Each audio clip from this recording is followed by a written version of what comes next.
The Betrayal of Kaka. For years, the villages of Kizu and Oba were locked in an unrelenting war.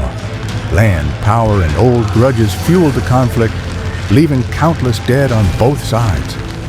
Kizu, ruled by the ruthless King Zuberi, was powerful and relentless, while Oba, under the wise but desperate Chief Afolabi, was struggling to hold its ground.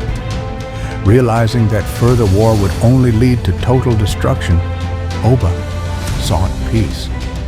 After long negotiations, an agreement was made. Kaka, the young and beautiful daughter of Oba nobleman, would be given in marriage to King Zuberi as a peace offering.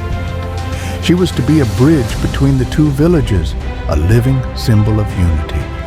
But deep inside, Kaka carried a secret burden. Her true purpose in Kizu was not to unite, but to destroy. The day Kaka left Oba, she wore a golden veil, a symbol of submission, but beneath it, her heart burned with resentment. She had no choice in this fate. She was a pawn in a game of men.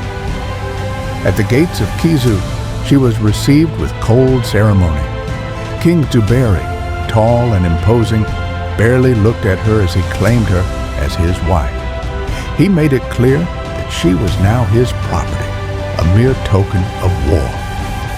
That night, as she sat in the grand palace, surrounded by unfamiliar faces, she vowed to take back her freedom, no matter the cost. Days turned into weeks. Kaka quickly learned the ways of the palace. Though she was queen in name, she had no power. Zuberi treated her with distant arrogance, a reminder that she was nothing but a conquered prize. She found solace in small moments, whispers from sympathetic servants, a rare moment of peace in the garden, the brief kindness of Mwanza, her assigned guard.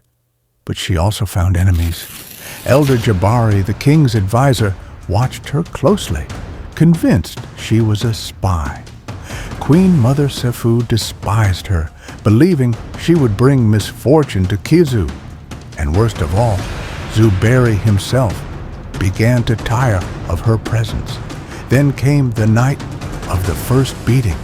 A drunken Zuberi, angered by a minor offense, struck her across the face. The sting of his palm was nothing compared to the fire that ignited inside her. That was the moment she decided the king had to die. Kaka could not act alone. She needed allies, and she needed a weapon. She sought out the mysterious healer an old woman whispered about in the shadows of Kizu. Under the guise of asking for medicine, Kaka learned of a rare poison, slow, undetectable, and lethal.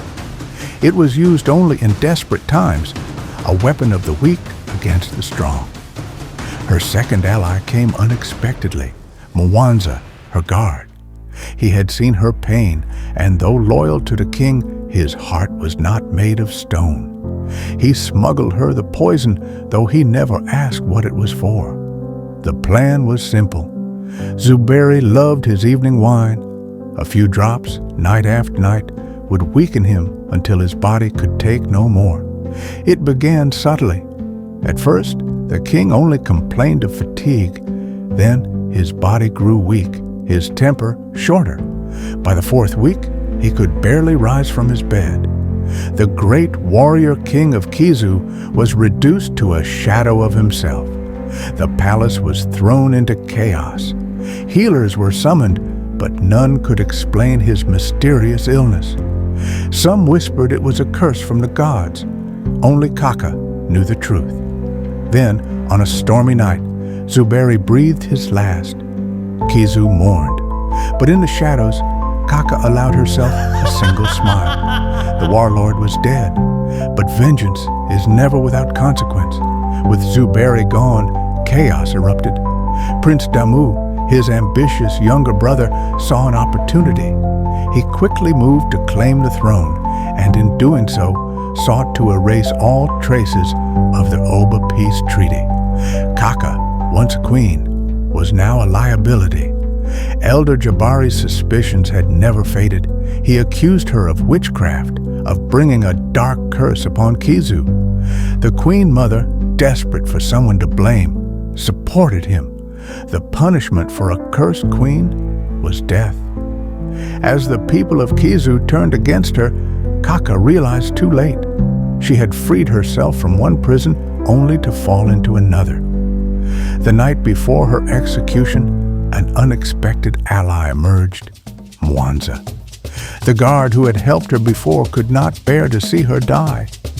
Under the cover of darkness, he led her through secret passages, past the palace gates, and into the thick forests beyond. She ran, breathless, heart-pounding, knowing that she could never return to either village. To Kizu, she was a murderer. To Oba, she was already considered lost. She had no home, no people, only the wilderness and the echoes of her own choices. Years passed, and Kaka became a legend. Some say she was captured and killed, her spirit cursed to roam the forests. Others say she found refuge in distant lands and built a new life under a new name.